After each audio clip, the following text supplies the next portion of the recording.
সীমান্তবর্তী শেরপুর জেলার ওপর দিয়ে প্রবাহিত ভোগাই, চেল্লাখালী, মহারশী ও সোমেশ্বরী নদী।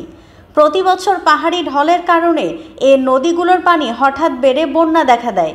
এতে ক্ষতিগ্রস্ত হয় ফসল ও বসতবাড়ি। এবারও সেই আশঙ্কাই সত্যি হতে চলেছে। গত সপ্তাহে আকস্মিক বন্যার পূর্বাভাস দেয় আবহাওয়া অফিস।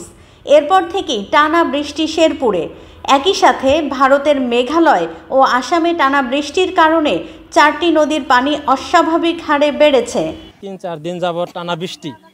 এই বৃষ্টির কারণে আমরা ঘর থেকে বাইরে হতে পারতাছি না, আর গরু ছাগল বাইর করতে পারতাছি না। ধানও বাড়ির ভিতরে অনেক কষ্টের ভিতরে আছি, মানে গেজ এসে গেছে ধানের ভিতরে, রোদের কারণে শুকানো যাচ্ছে না। আর এই যে আমাদের এই যে নদীটা দেখতে পারতেছেন, এখানে পাহাড়ি ঢল আসে, বৃষ্টি হলেই আসার পরে যে সাঁকোটা আজকে ভেঙে গেল। আর 4 দিন থেকে একটানা বৃষ্টি হয়ে যাচ্ছে।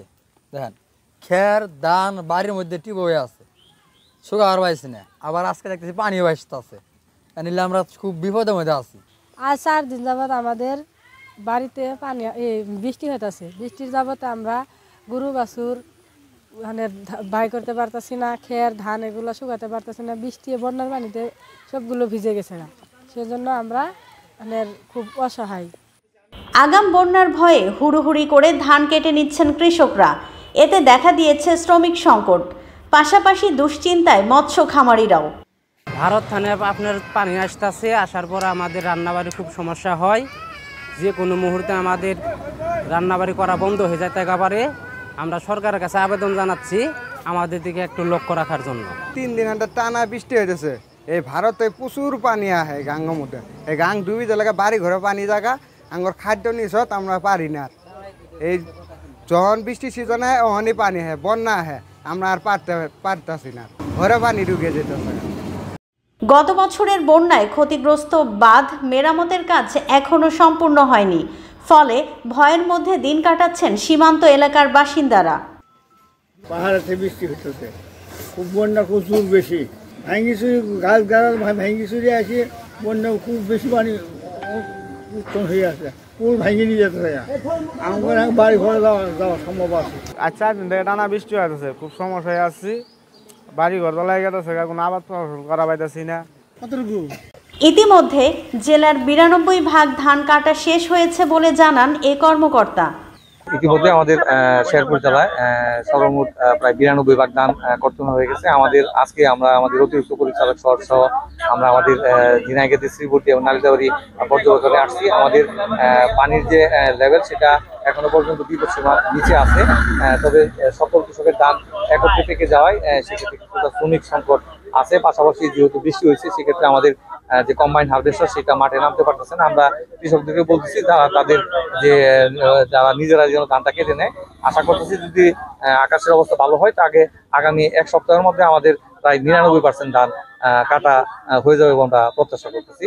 আর আমরা কৃষকদেরকে পরামর্শ দিচ্ছি যে এখন যে ধান আছে সেগুলো প্রায় 100% ধানই পেকে গেছে, তাদেরকে দ্রুত সময় কাটার জন্য আমরা বিভিন্নভাবে আমাদের সকল পর্যায়ের আমাদের সহকর্মীরা মাঠ পর্যায়ে আছে এবং তারা কৃষকদেরকে ধান কাটার জন্য পরামর্শ দিচ্ছে। এদিকে সম্ভাব্য বন্যা মোকাবেলায় প্রস্তুতি নিচ্ছে প্রশাসন। চাহিদা অনুযায়ী বরাদ্দ চেয়ে মন্ত্রণালয়ে চিঠি দিয়েছে জেলা প্রশাসন। আমাদের ঝিনাইগাতি উপজেলা একটি পাহাড় বেষ্টিত এলাকা। এই এলাকায় প্রতি বছরের ন্যায় উজান থেকে নেমে আসা পাহাড়ি ঢল এবং ভারী বৃষ্টিপাতের কারণে অনেক সময় একটি বন্যা পরিস্থিতি তৈরি হয়। বিগত বছরের নেই এবছর আমরা আগাম বন্যার একটা আশঙ্কা বোধ করছি। সেই অনুযায়ী আমরা ঝিনাইগাতি উপজেলার সকল স্টেক হোল্ডারদেরকে নিয়ে একটি জরুরি সভার আহ্বান করেছি আজকে, এবং সরকার থেকে যে সকল সুযোগ সুবিধা রয়েছে, শুকনো খাবার, পাশাপাশি পুনর্বাসনের জন্য টিন সহায়তা এবং নগদ অর্থ সহ সকল কিছুই আমরা ক্ষতিগ্রস্তদের মধ্যে বিতরণ করার জন্য প্রয়োজনীয় প্রস্তুতি নিয়ে রাখব। এবং বন্যা পরিস্থিতিতে উদ্ধার কার্যক্রমে স্বেচ্ছাসেবক দল সহ অন্যান্য যারা এই এলাকায় আছেন তাদের সহযোগিতায় আমরা প্রয়োজনীয় প্রস্তুতি নিয়ে রেখেছি। শেরপুরের সীমান্তবর্তী এলাকাগুলোর মানুষ এখন বন্যার শঙ্কায় দিন কাটাচ্ছেন। সময়মতো ধান কাটা ও আগাম প্রস্তুতি এখন একমাত্র ভরসা।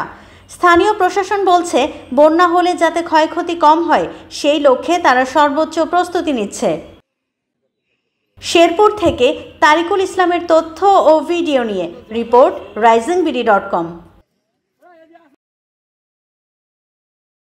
ওয়ালটন আবারও মিলিয়নিয়ার অফারে ওয়ালটন ফ্রিজ কিনে আপনিও হয়ে যেতে পারেন মিলিয়নিয়ার। মিলিনিয়ার ছড়াছড়ি দেশ জুড়ে, এটা শুধু ওয়ালটেনই পারে।